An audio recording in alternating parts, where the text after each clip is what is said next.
actually have seen about Galilean and Lorentz transformation, and in both the cases we have seen some relations which are valid. We also saw that how to actually go from Galilean to Lorentz, Lorentz to Galilean transformation under some limiting condition. Well, in simple words, talk about Lorentz transformation. We actually have the velocity which is actually more or less very high. Okay, the velocity is very high velocity. And when we talk about Galilean transformation, we are becoming more practical and we are talking about low velocity. By high velocity, we definitely mean that we are actually considering something which is relativistic in nature. Now you have to understand this, that the topic of relativity is very closely associated with the speed of light c. So if we say that the speed of light is high, okay, or the velocity is high compared to that of the speed of light, we are actually more or less talking about relativity. So relativity, speed of light is actually very important. So based on this, we actually saw that Lorentz transformation can actually go and become a Galilean transformation if the velocity is more or less less. So this is exactly where we stopped, and then we are going to proceed from here. So there is something which we call as a simultaneity. Okay, so if we consider simultaneity, what does it mean? That you are basically considering two events which are simultaneous in nature. What do you mean by simultaneous? It simply means that two events are occurring at the same time. In this respect, obviously simultaneous means something which is happening together. So there are two events which are happening at the same time. So where does that happen exactly? That actually happens in this case. Okay, so you can see this. There are two events. Okay, might be there is a burst of cracker or something at the same time at these two particular positions. Okay, one is at we have and one is at B, and both of them are occurring at the same time. Okay, and you are here. Okay, you are standing here and you are at a distance. Let's say this is your frame of reference. Okay, and you are at the point 0. Okay, this is at 0. Okay, at the origin, let's say, or O origin, and this one event is on this side of yours. Okay, which is at a distance of, let's say, 1 meter, and the other event is on your other side, which is again at a distance of 1 meter. So both these distances are on 1 meter each, and you are also in the same frame of reference. Okay, so basically what happens is, if I just write down the statement, and the question might be explain the idea of simultaneity. You can actually take this example, write down any name A, B, C, D. Anyway, so I've written George at rest is equidistant from the events A and B. Okay, A and B. Okay, so this is A and B, and then what happens is he will see that both the flash bulbs, so might be these are two bulbs which is switched on at the same time. What he will see, he will actually see that both the bulbs are started glowing in the same time. Okay, of course, don't consider this that okay, he might be at a point where he can either look at A or B, not considering that. Okay, it might be at an angle from where both are visible. Okay, that is possible, but they are in the same frames of reference. So basically he sees that both the bulbs usually glow at the same time. So this is what is simultaneity is all about. Now this person George is actually at the same frame of reference. Okay, so we're not changing the frame of reference. So we've already learned what is frame of reference in our previous slide. Okay, so if you look into this, any information will travel in the form of a wave. Okay, from our class 12 knowledge of wave and all. Okay? We already have these are actually traveling in the form of wave, and they are occurring and coming at you at the same time. But what happens when the person is at a different frame of reference? So here what is the point here is that K dash is actually a frame of reference which is different. What does it mean? It means that might be traveling in a bus with a velocity v or traveling in a car with a velocity v. Okay, and then you are moving towards B. Okay, so you are not in the rest position, you are at a bus and the bus is moving and the events A and B are occurring somewhere in the ground. So the ground and you are in two different frames of reference because you are in the bus which is moving with velocity v, and the ground is at another frames of reference which is nothing but k. So the event is occurring at the k frame and you are in the k dash frame. So then what happens if let's say the person named xy or jc is moving to the right with a speed v. Okay, so she is moving with the right speed v and observes the event a and b in different order. Okay, So she will observe different orders of A and B. It might happen that she will actually observe B first because she is closer to it, and A later. Okay, so that happens, and this they see that event B will be seen first, and then she will see the event A. So this is actually quite logical. Sometimes in today's age we might think, okay, this is more or less basic. Okay, that is how much advanced we are in knowledge, because we feel that this is basic. But at that time, when actually Einstein talked about these things in 1910, 20, and all, that time these things were not that basic. Okay, people didn't think about it in terms of science. They just talked about in terms of logic or common sense. Okay, but now we know that, okay, we can prove these things in terms of science also. So what is my task now? My task is that if the previous event, okay, the previous event, it occurs at the same time. Okay, so that means if this occurs at, let's say, time t1, and this occurs at time t2, but now we are saying they are occurring simultaneously. So they are occurring simultaneously. They are occurring at the same time. So that means this T1 must be equal to T2. So that means both the times are same. Okay? There is no difference in time. Okay? Or more specifically, we can say T1 minus T2 is equal to 0. So the question is, we already know from the relation of the Galilean transformation, okay, okay, and that basically what happens is we are actually not talking about the relation. When we go into the Lorentz transformation, we know that there is a relation between this t dash and t. Okay, there is a relation between this t dash and t. So we actually have to use this particular relation to relate. Okay, so we know that obviously both of them are occurring at the same time. T1 is equal to T2. If T1 is equal to T2, is it valid if that same person gets onto the bus and starts moving? Does T1 dash? Okay, there was some music there. Okay.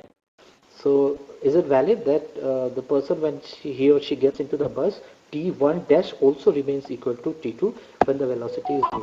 Okay. So is it valid? That is something which we are going to prove now.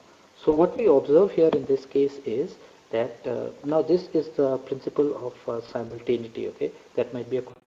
So if we have let's say two events that are simultaneous, this word is very important, simultaneous, in one reference frame K.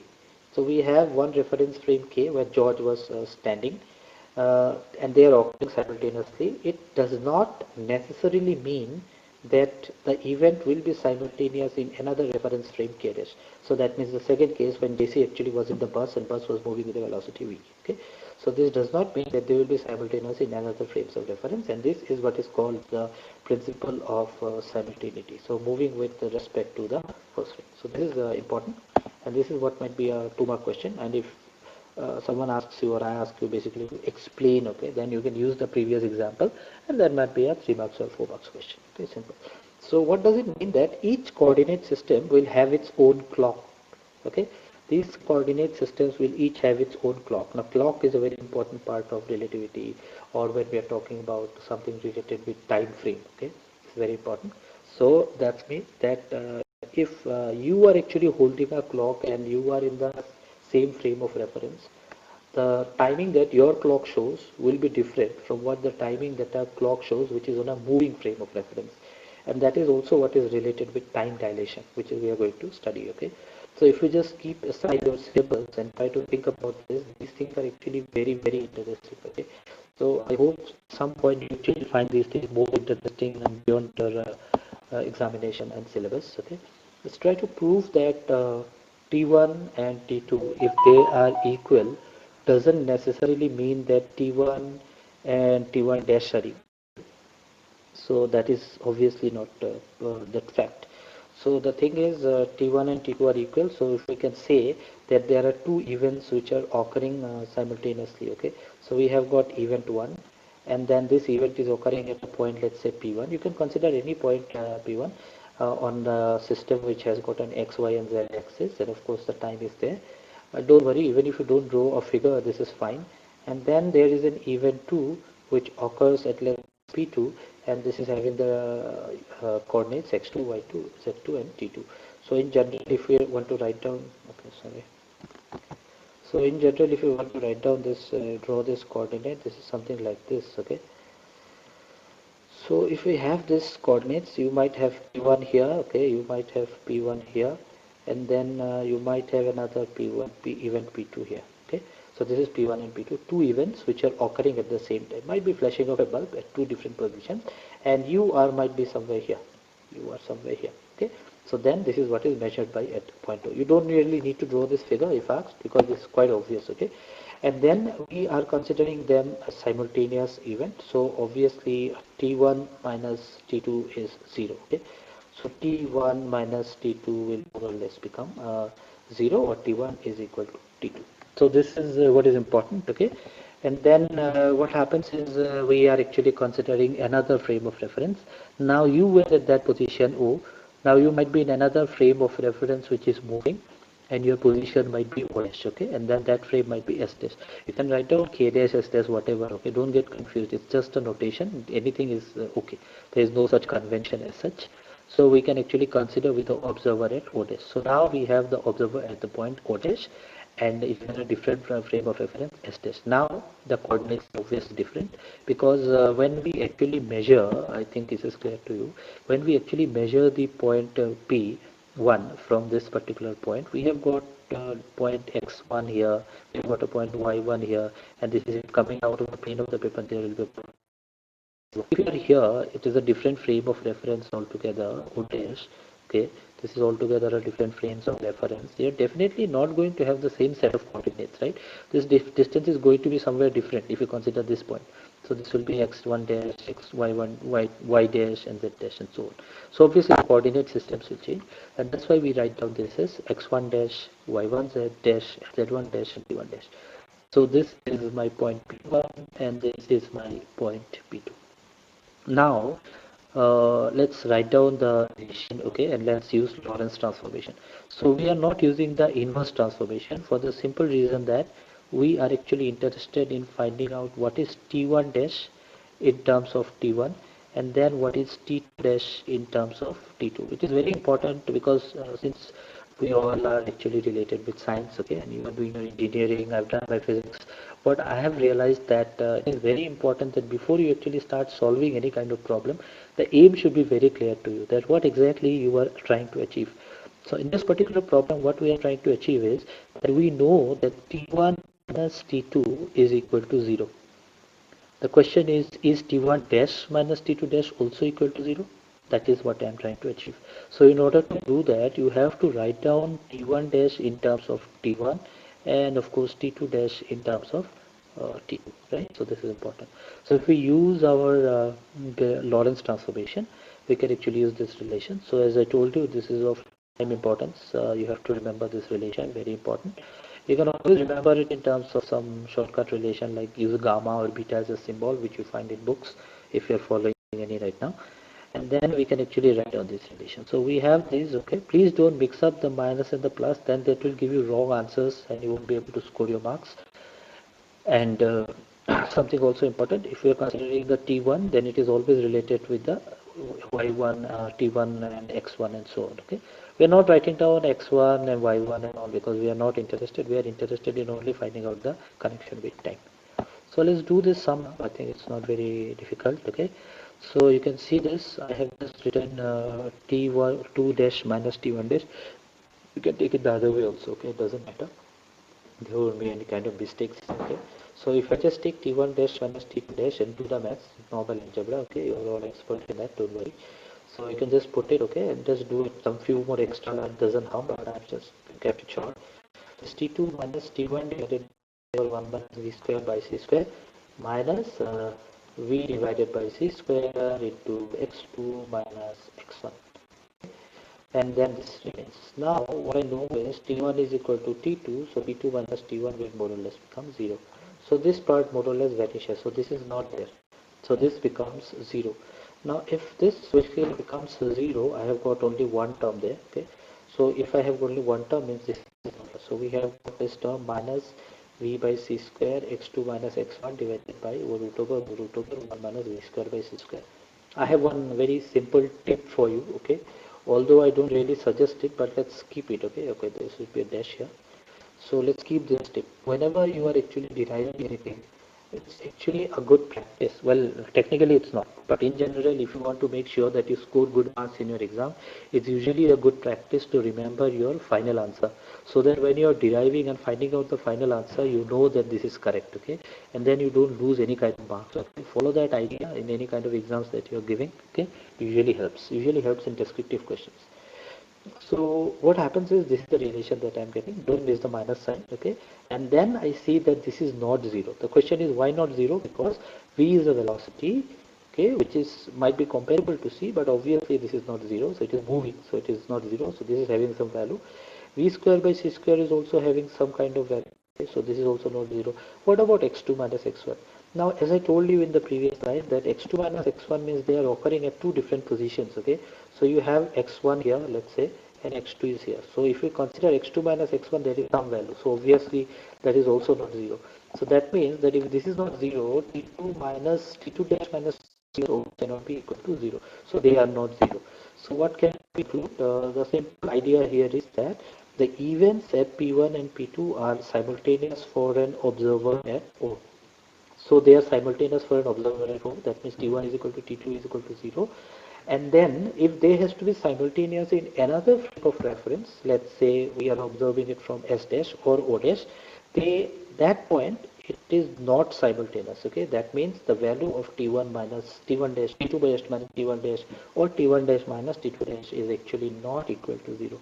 If it is not equal to 0, that means obviously they are not simultaneous in another frame of reference. So this is what is important. From examination point of view, this might be around what say, around 3-4 marks. Okay, beyond that. This, for those who have already done the class, you have already done this. Okay, I have used the same derivation, same relation, different ways of deriving it, but I have kept it the same so that you are not confused. Okay, you might have been by the Devan sir or Bora sir, so you have this same note. Okay, so please don't get confused. It's the same thing. Okay. So if you have notes, you can directly refer to that. You can actually find it out. But as I said yesterday, there might be some of you who have left the notes. So I prefer you write it down and put this in your exam, and you will get your marks. Next, what are the consequences of Lorentz transformation? So you might be thinking that, okay, why are we considering again and again Lorentz transformation and not much of Galilean transformation? So Galilean transformation is kind of easy, right? You have to just remember x dash is equal to x minus vt, y dash is y, z dash is z, t dash is t. So it's very simple. But Lorentz transformation, we have the involvement of c and v by c square and divided by root over 1 minus v square by c square and so on. Thing is simple because we are studying relativity, and when we are studying relativity, more or less the equation deals with c, speed of light. So that means we have to talk about more and more about Lorentz transformation, which is more related with the topic of relativity. Okay. So what are the consequences of Lorentz transformation? So imagine a body, let's say a velocity v, moving at a very high speed, okay, and then it is moving in some direction, x direction, okay. What happens is that the length which you observe, if you are in the same frame of reference, suppose you are in a bus and a box is also in the bus, and both of you are in the bus and you're moving together at a speed of, let's imagine, okay, 3 into 10 to the power 8 meter per second, and let's imagine you are moving at a speed of 3 into 10 to the power 5 meter per second, okay, some kind of superhero, some kind of might be an Avengers reference, okay. So we have that speed. But then what happens? You and the box are in the same frame of reference. You are in the same bus. So you are really not going to see any kind of changes in the length of the box.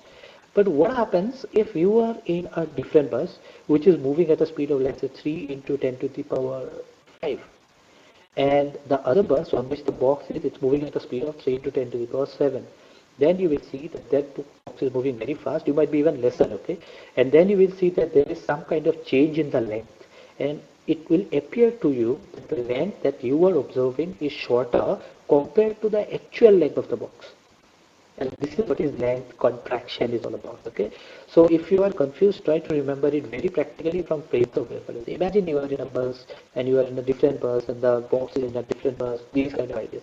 So these kind of ideas keeps these things clear, and then you understand from the term itself, contraction, it means that the length usually becomes reduced. Then the next we have is something which we call as time dilation. Now dilation means it's actually elongated. Okay, so the time okay, time is more. So what happens if we are actually running a clock in k dash, it will basically run slow with respect to a stationary clock in k. So if you are in a body which is at a different frame, there is a clock which is in a frame which is actually moving at a speed v, that clock will appear slower to you compared to the clock which is in your frame of reference. Okay, time will move slowly. Okay, and then what happens is that if you watch sci-fi movies, okay, technically I am an Avengers fan. I usually don't talk about against the physics that they use there, okay. Of course, not the Hollywood movies, but the Hollywood movies, because I love those movies, okay. But the thing is, the reality and the thing which actually happens there are totally different, okay. So this is some kind of imagination and some kind of science which is put into the picture. There you might see these ideas of time dilation, time travel, and so all those things, okay. So these are there, okay? These ideas are there. We never know whether they will come into picture or not. But if and when it comes, these ideas cannot be done away with. Okay, these ideas will always prevail, and then we have to think what are the consequences. So if something moves at a speed of light, which we know that practically it's impossible because we actually have mass, okay. So if you have mass moving at the speed of light becomes practically impossible because of a lot of things. There are a lot of theories, logic is there, and then there are mathematical relation which disproves this idea of moving at the speed of light and so on, okay.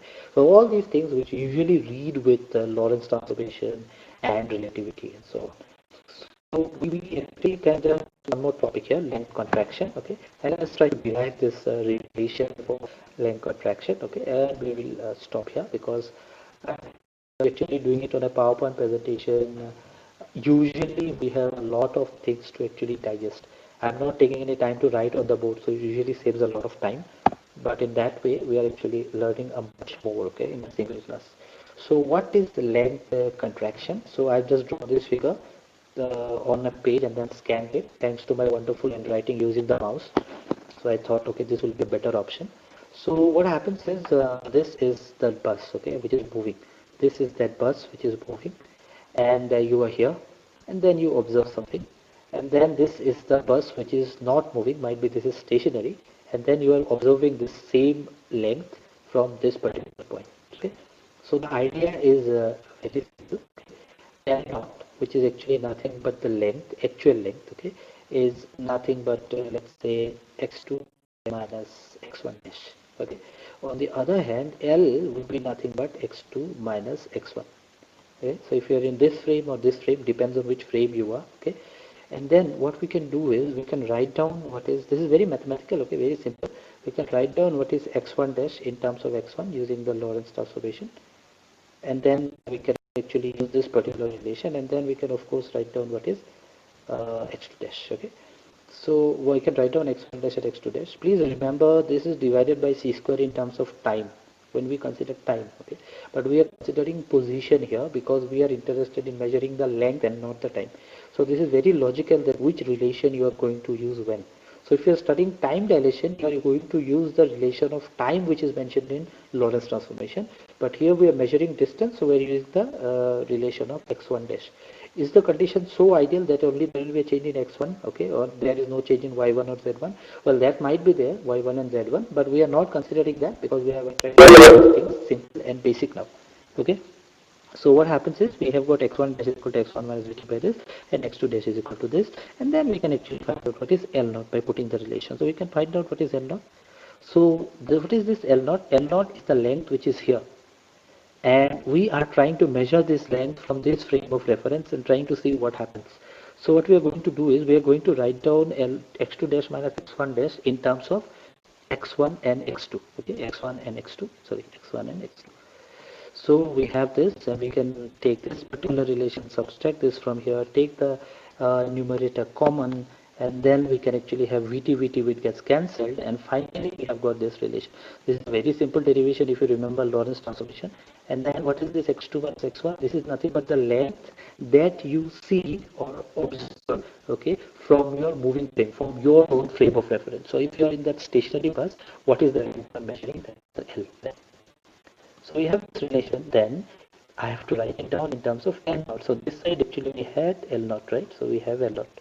So that means L is equal to nothing but L naught into root over 1 minus V square by C square. So this is the relation we have. Now this particular value, which is nothing but root over of 1 minus V square by C square, is less than 1. How? I think this is quite simple, because C is always greater than V, because you are not moving greater than the speed of light. Your speed will be always less than the speed of light. So you are actually dividing a smaller value with a larger value. So if you are dividing a smaller value with a larger value, you are getting a value less than 1.